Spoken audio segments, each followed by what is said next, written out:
नमस्कार दोस्तों मेरा नाम शुभेंदु है। दोस्तों आज मैं आपके सामने जो वीडियो लेकर आया हूं उसमें मैं आपको श्री शिव पुराण जी के अनुसार भगवान श्री शिव जी और श्री माता पार्वती जी के परम पवित्र विवाह कथा के बारे में बताऊंगा, जो कि भाग 17 है। अगर दोस्तों आपने भाग 1 से भाग 16 नहीं देखा है तो आप मेरी पिछली वीडियोज़ में देख सकते हैं। दोस्तों अगर आप पहली बार मेरा वीडियो देख रहे हैं तो मेरा आपसे बहुत ही विनम्र निवेदन है कि इसे प्लीज़ सब्सक्राइब कीजिएगा, और अगर आपने सब्सक्राइब कर दिया है तो उसके लिए भी आपका बहुत बहुत धन्यवाद। दोस्तों कमेंट करके जरूर बताइएगा कि आपको मेरा वीडियो कैसे लगा, और वीडियो अगर पसंद आए तो लाइक और शेयर भी अवश्य कीजिएगा। सो दोस्तों मैं आपको श्री शिव पुराण जी के अनुसार भगवान श्री शिव जी और श्री माता पार्वती जी के परम पवित्र विवाह कथा के बारे में सुनाना प्रारंभ करता हूं, जो कि भाग 17 है। दोस्तों श्री शिव पुराण जी में नारद जी बोले कि विष्णु शिष्य महाप्राज्ञ तात विधातः, आपको नमस्कार है कृपा निधि, आपके मुँह से यह अद्भुत कथा मुझे सुनने को मिली है। अब मैं भगवान चंद्रमौली के परम मंगलमय तथा समस्त पाप राशि के विनाशक वैवाहिक चरित्र को सुनना चाहता हूँ। मंगल पत्रिका पाकर महादेव जी ने क्या किया, परमात्मा शंकर की वह दिव्य कथा सुनाइए। ब्रह्मा जी ने कहा, बेटा तुम बड़े बुद्धिमान हो, भगवान शंकर के उत्तम यश को सुनो। मंगल पत्रिका पाकर भगवान शंकर ने जो कुछ किया वह बताता हूँ। भगवान शिव उस मंगल पत्रिका को प्रसन्नतापूर्वक हाथ में लेकर हृदय में बड़े हर्ष का अनुभव करते हुए हंसने लगे। फिर उन भगवान ने उसे लाने वालों का सम्मान किया, तत्पश्चात उसे बांधकर विधिपूर्वक स्वीकार किया। इसके बाद हिमाचल के यहाँ से आए हुए लोगों को बड़े आदर सम्मान के साथ विदा किया। तदनंतर उन मुनियों से कहा, आप लोगों ने मेरे शुभ कार्य का भलीभांति संपादन किया, अब मैंने विवाह स्वीकार कर लिया है, अतः आप लोगों को मेरे विवाह में आना चाहिए। भगवान शंकर का यह वचन सुन वे ऋषि बड़े प्रसन्न हुए और उन्हें प्रणाम एवं उनकी परिक्रमा करते अपने परम सौभाग्य की सराहना करते हुए अपने धाम को चले गए। मुनि तदनंतर महालीला करने वाले देवेश्वर भगवान शंभु ने लोकाचार का सहारा ले तत्काल ही तुम्हारा स्मरण किया। तुम अपने सौभाग्य की प्रशंसा करते हुए बड़ी प्रसन्नता के साथ वहां आए और मस्तक झुका प्रणाम कर हाथ जोड़ विनीत भाव से खड़े हो गए। तब भगवान शिव जी ने कहा, नारद तुम्हारे उपदेश से देवी पार्वती ने बड़ी भारी तपस्या की और उससे संतुष्ट होकर मैंने उन्हें यह वर दिया कि मैं पति रूप से तुम्हारा पाणी ग्रहण करूंगा। पार्वती की भक्ति देखकर मैं उनके वश में हो गया हूँ, इसलिए उनके साथ विवाह करूंगा। सप्तऋषियों ने लग्न का साधन और शोधन कर दिया है, अतः आज से 7वें दिन मेरा विवाह होगा। उस अवसर पर लौकिक रीति का आश्रय ले मैं महान उत्सव करूंगा। मुने तुम विष्णु आदि सब देवताओं, मुनियों और सिद्धों को तथा अन्य लोगों को भी मेरी ओर से निमंत्रित करो। सब लोग मेरे शासन की गुरुता को समझकर प्रसन्नता और उत्साह के साथ सब प्रकार से सज धज कर स्त्री पुत्रों को साथ लिए यहाँ आएँ। ब्रह्मा जी कहते हैं, मुने भगवान शंकर की इस आज्ञा को शिरोधार करके तुमने शीघ्र ही सर्वत्र जाकर उन सब को निमंत्रण दे दिया। तत्पश्चात शंभु के पास आकर उनकी आज्ञा के अनुसार तुम वहीं ठहर गए। भगवान शिव भी उन सब देवताओं के आगमन की उत्कंठा पूर्वक प्रतीक्षा करते हुए अपने गणों के साथ वहीं रहे। उनके सभी गण संपूर्ण दिशाओं में नाचते हुए वहां बड़ा भारी उत्सव मना रहे थे। इसी बीच में भगवान विष्णु सुंदर वेश धारण किए अपनी पत्नी और दल बल के साथ शीघ्र ही कैलाश पर्वत पर आए और भक्तिभाव से भगवान शिव को प्रणाम करके उनकी आज्ञा पाकर प्रसन्नता पूर्वक उत्तम स्थान में ठहर गए। इसी प्रकार मैं अपने गणों के साथ गया और भगवान शंभु को प्रणाम करके अपने सेवकों सहित सानंद वहां ठहरा। तदनंतर इंद्र आदि लोकपाल और उनकी स्त्रियां आवश्यक सामान के साथ खूब सज धज कर वहां आई। वे सब के सब उत्सव मना रहे थे। तत्पश्चात मुनि, नाग, सिद्ध, उपदेवता तथा अन्य लोग भी निमंत्रित हो उत्सव मनाते हुए वहां आए। उस समय महेश्वर ने वहां आए हुए सब देवता आदि का पृथक पृथक सहर्ष से स्वागत सत्कार किया। फिर तो कैलाश पर्वत पर बड़ा अद्भुत और महान उत्सव होने लगा। देवांगनाओं ने उस अवसर पर यथा योग नृत्य आदि किया। विष्णु आदि जो देवता भगवान शंभु की वैवाहिक यात्रा संपन्न कराने के लिए इस समय वहां आए थे, वे सब यथास्थान ठहर गए।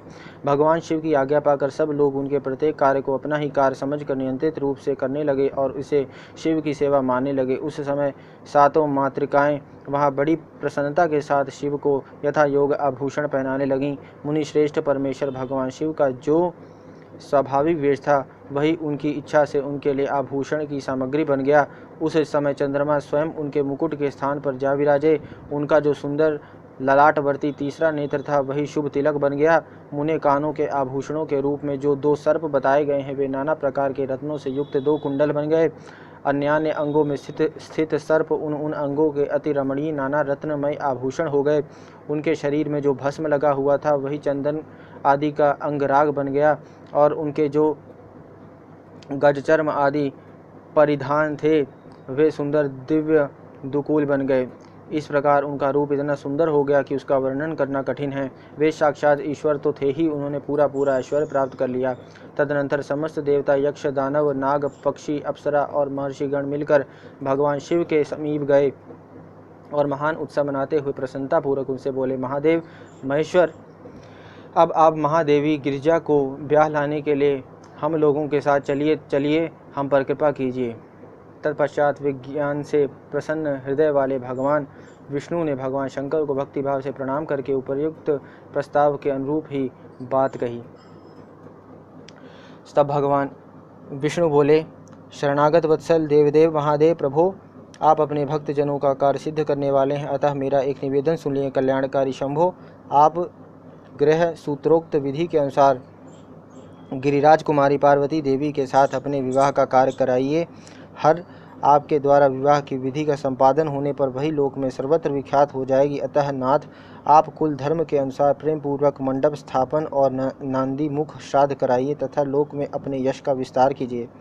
ब्रह्मा जी कहते हैं, नारद, भगवान विष्णु के ऐसा कहने पर लोकाचार परायण परमेश्वर शंभु ने विधिपूर्वक सब कार्य किया। उन्होंने सारा अभ्युदयिक कार्य कराने के लिए मुझको ही अधिकार दे दिया था।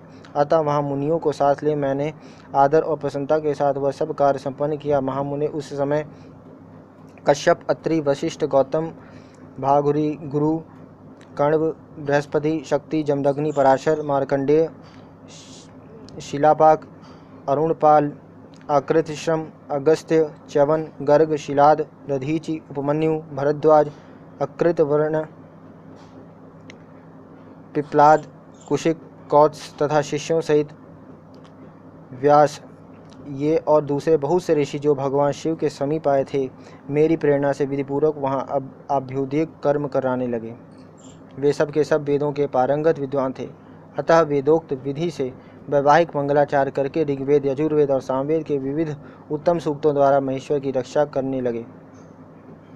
उन सब ऋषियों ने बड़ी प्रसन्नता के साथ बहुत से मंगल कार्य कराए। मेरी और शंभु की प्रेरणा से उन्होंने विघ्नों की शांति के लिए प्रीतिपूर्वक ग्रहों का और समस्त मंडलवर्ती देवताओं का पूजन किया। वह सब लौकिक वैदिक कर्म यथोचित रीति से करके भगवान शिव बहुत संतुष्ट हुए और उन्होंने प्रसन्नतापूर्वक ब्राह्मणों को प्रणाम किया। तदनंतर वे सर्वेश्वर महादेव देवताओं और ब्राह्मणों को आगे करके उस गिरिश्रेष्ठ कैलाश से हर्षपूर्वक निकले।